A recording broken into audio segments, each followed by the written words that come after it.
BJP सरकार क्षमता को आगुरी एठी बीजेडी सरकार 24 वर्ष शासन थिला आ गोटे समय आलूर मध्य संकट देखा जाइथिला।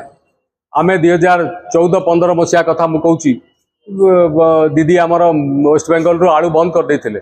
आमे आलू निजे आनिक बिक्री करथुलु एवं रास्ता घाट बंद होइतिला, व्यापक भाव में लड़ाई होउतिला पश्चिमबंग सरकार विरुद्ध रे एवं विजु जनता दल विपक्ष रे, कारण से माने किपरि व्यवस्था करिवे, आलू मिशन करा जाऊ, आलू चाषी की प्रोत्साहन दिया जाऊ, ए विषय चलतिला। आज पुणी थरे आलूर संकट देखा जाइछि। ममता बनर्जी तांकर सेपटू पठाउछन्ति, आंध्र हमको अंडा, कंचा कदली, पाचिला कदली, कुकुड़ा बहुत जिनस पठाउछ। वर्तमान हेलाणी जे आमको स्वावलंबी हवाक पड़िबो, आम हाथ में आम चाष बास सब करिकि आमको स्ट्रेंथन हवाक पड़िबो। आलू से बंद कले आमे कहूचे बर्तमान उत्तर प्रदेश रु आनिया पाई।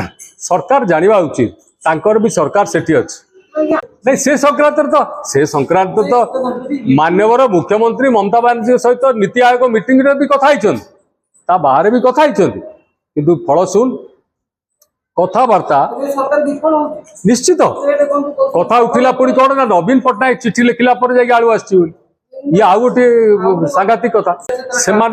से माने आलू तांको प्रदेश आलू को बंद करुछन्ति, ट्रक को से उत्तर प्रदेश ट्रक कहीं बंद करिया जिवे, से माने उत्तर प्रदेश ट्रक को बंद करेंगे। समस्या होची वेस्ट बेंगल आलूर गुणात्मक मान जहाँ आम बुझीचे आगुरी जानीचे।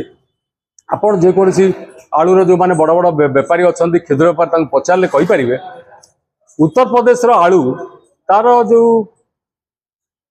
आलूर चोपा बहुत पतला एवं से आलू गोटे दिन रु गोटे घंटा अध्याय रही पार नहीं, से सड़ीज।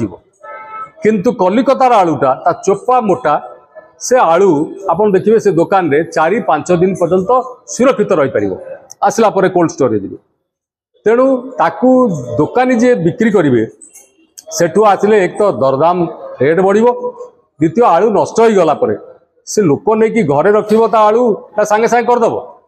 लोक जे ग्राहक तांको पाई असुविधा सृष्टि अछि, जे क्षुद्र बेपारी बड़ बेपारी तांको पाई मध्ये असुविधा सृष्टि अछि। तेणु से आलू आसवा लाभ विशेष हम ना, क्षति हम। तेणु आमर जो आलू आसूला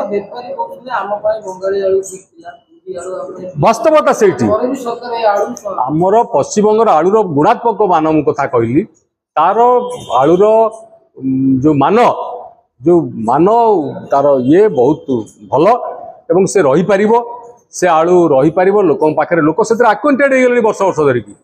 से आलूर गुणात्मक मान जो अच्छी ता पतला चोपा रहिबो नाही, सड़ीज, दरदाम अधिका हम।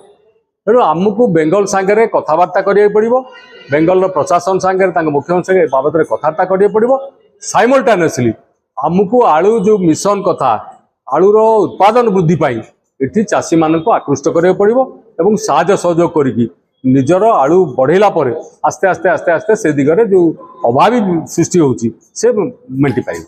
गुड़े जिन चर्चा होची, तेणु सरकार से बाबद में स्पष्टीकरण दबा उचित ये प्रकृत घटना कौन एवं तापाई कौन कले ग्राहक पाखे ओडिशार लोकों पाखे आलू पहुँची पार। कारण आलू होची आलू एवं पियाज ये दुईटी है नित्य व्यवहार्य जिनस, आपको गोटे घंटा लोक छाड़ी बंची पारे ना।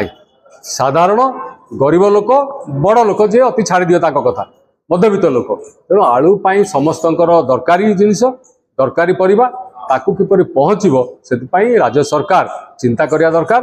से दूर आणिकी आहरी अधिका रेट दबा दरकार नहीं कि खराब जिनस दबा दरकार नहीं। पाख पड़ोशी राज्य तांको सांगे नेगोसिएशन करी किपरि भल भाव में पहुँचबो तापाई सरकार चेष्टा करिया दरकार।